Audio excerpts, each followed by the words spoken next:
Have you ever heard women say that they feel like their husband is like a second child? Way too many women accept this state as if that's what's supposed to be happening. And I'm here to tell you, your husband should not be like another child. He should be an equal partner. So why do some women accept this dynamic? When I saw this news story about Brittany Cartwright from Vanderpump Rules saying her husband Jax is basically like a toddler in their toxic marriage and she does everything for him, I thought, wow, I bet so many women can relate and want to get out of that situation. I'm going to tell you how.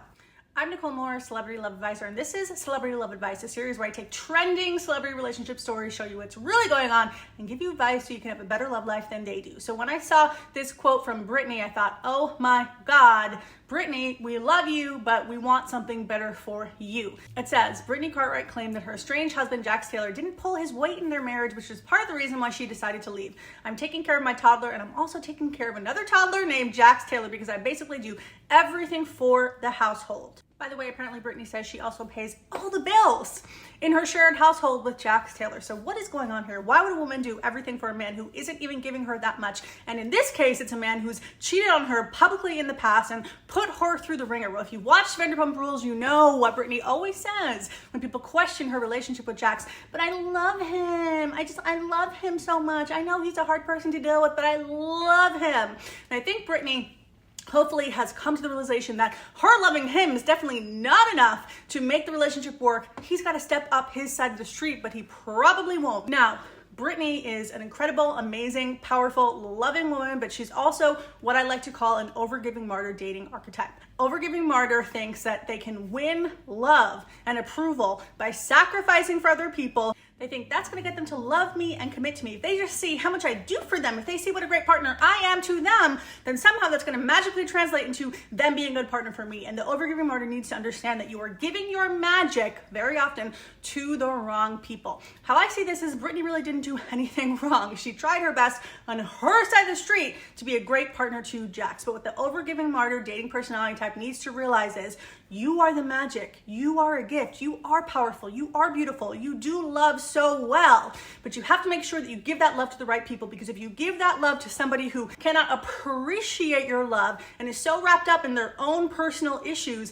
that they're going to kind of treat you like crap no matter how good you are, you're not going to be happy in that relationship. Overgiving martyrs almost always choose and attract in people who do not appreciate their love, do not reciprocate that love, and very often treat them like crap even though they do everything for them. The overgiving martyrs often subconsciously believe on some level that they are not worthy of real love. They didn't get it in their childhood, or they grew up thinking and believing on some level that they were not good enough. So they attract in partners who, no matter what they do, no matter how much they give, don't ever give them the love and care that they need. And very often, the overgiving martyr really needs a lot of nurturing, a lot of care, a lot of support, because they're giving everything to their partner and their partner isn't giving anything to them. And so there's this big deficit within them. And what happens is, instead of paying attention to that deficit, instead of saying, I need to care for myself, I need to love myself, I need to not lose myself, the overgiving martyr gets in this pattern of let me give to the other person, let me make excuses for the other person, let me focus on the other person, and they start feeling worse and worse inside, and it just reaffirms their core existing belief that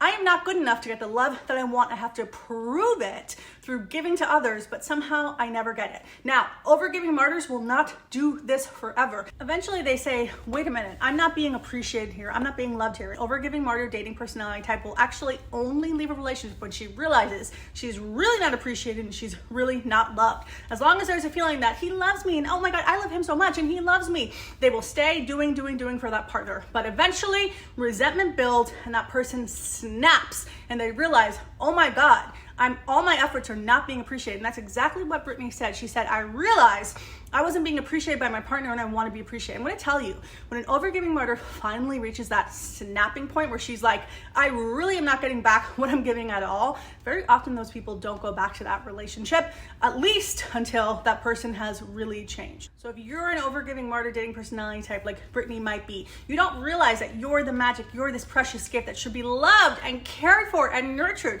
You don't realize that you should really have somebody doing everything for you. For some reason, you don't see yourself as that great, even even though everybody else sees you that great. And because of that, you attract either wounded partners or addicted partners or needy taking partners who take a lot from you but don't give that much back. What you need to realize is that your love is so valuable, even if all those people didn't do right by you and didn't see it as valuable. You need to realize that you are this precious, incredible gift that you love so well.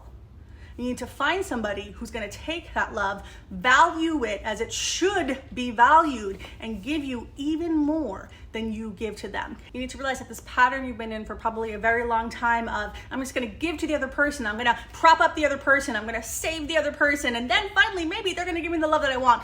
That pattern does not work, and eventually you end up resentful and then you snap. So instead, you need to focus all of your precious love first on you. It's especially important for the overgiving, motivating personality type to do heavy self-love and self-care, because when they're really filled with self-love, they will naturally raise their expectations of the people around them. They will expect more from them, and if they cannot give it, they will be more likely to leave or set some very real boundaries. So if you're in this situation and you feel like your partner is really like a toddler and you're doing everything, you probably learned this dynamic as well from either watching your mom do it or people in your family do it. And you need to understand this is not how relationship is supposed to be. You were supposed to receive as much as you give. Especially for women, this is so important. It's not you doing everything and your partner just gets to ride scot-free and actually hurt you even in the meantime. No. And I know it's a complicated situation for Brittany because they do have a child, and I'm sure she hung on as long as she could before introducing a separation. But sometimes if you're with a taker or somebody who is very wrapped up in their own personal issues so they can't even really be fully present for the relationship, there's nothing you can do but leave and set a boundary. Very often these kind of people will just push you as far as you can go. They're gonna try and see, how much can I get her to do for me? How much can I get her to put up with without me actually having to change? The overgiving martyr almost always attracts in people who are either wounded or have issues, and the kicker is they're not going to change it. You see the good in them. And we all see this. Brittany would always say like, oh, well, you know, people don't see the Jax that I know. And everybody else is like, girl, like he's got issues. And she's like, no, really, he's amazing. I'm not saying he's a horrible human being, right? But what I am saying is that she had goggles on. And that's a key factor of the overgiving martyrs. They don't realize their own greatness. Instead, they project it onto the people that they're with, and they're like, oh my God, no, they're really great. And really, they're not that great. You need to recognize your own greatness if you're in the situation and ask for more. If you're in a similar situation, then you have to understand this. That person is not going to change for you. They're not even going to change to be back in the relationship. They're only going to change when they are ready to face their own deep personal issues. And very often, those kinds of people are not willing to change. You have to stop all of your efforts to push for them, to do things for them, to get them to change, to help them to change. You have to stop doing that because you're giving your power and light to somebody who is sucking your power and light from you and probably doesn't really want to change. You have to lean back, see if they change on their own, and if not, very often you have to leave. If you want to know what dating personality type you are, go to grab my celebrity dating types quiz. You'll see what personality type you are, what kind of partners are actually best for you, what your love wounds are that can stop you from finding a great relationship, and also what your love superpowers are. It's going to help you understand exactly the kind of person you really need to be with, what you need to do to attract that person in, and also what kinds of people are not great partners for you and it's not going to be a great relationship. Grab the quiz now. It takes a minute. You're going to be enlightened about your love life. I promise you.